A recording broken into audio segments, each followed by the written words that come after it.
U.S. Ambassador Dennis Ross, the man charged with keeping the Mideast peace process moving, will meet with PLO Chairman Yasser Arafat tomorrow. The meeting follows moves by the Israeli government to ban two Jewish extremist groups. Chief European correspondent Tom Fenton reports until now, that type of action had been reserved almost exclusively for Palestinian extremists. For just the second time in the history of the country, the Israeli government outlawed two Jewish extremist groups today. It placed them in the same category as Palestinian terrorist groups.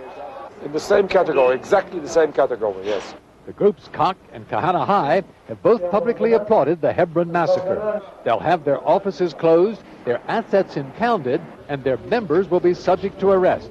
This is an act just as a Nazi Germany would do. The outlawed groups now see themselves not only at war with the Palestinians, but at war with the Israeli government as well. And no matter what the diplomats do, they say they intend to continue both battles. If I have to sit in jail, I'll sit in jail, and I see it as a step to a Jewish revolution.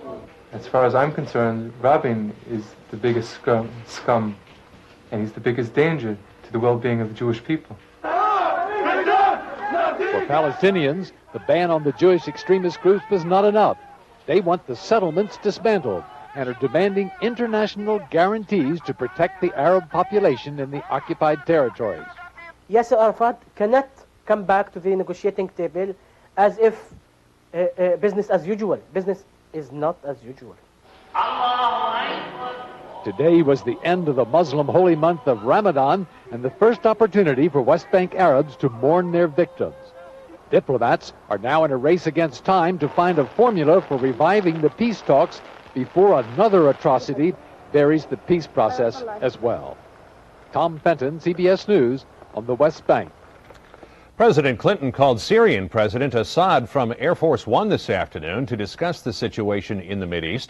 The two talked for about 20 minutes about Israeli Prime Minister Rabin's upcoming visit to Washington and the importance of keeping talks between Syria and Israel moving forward. Assad reaffirmed his commitment to move ahead with the process.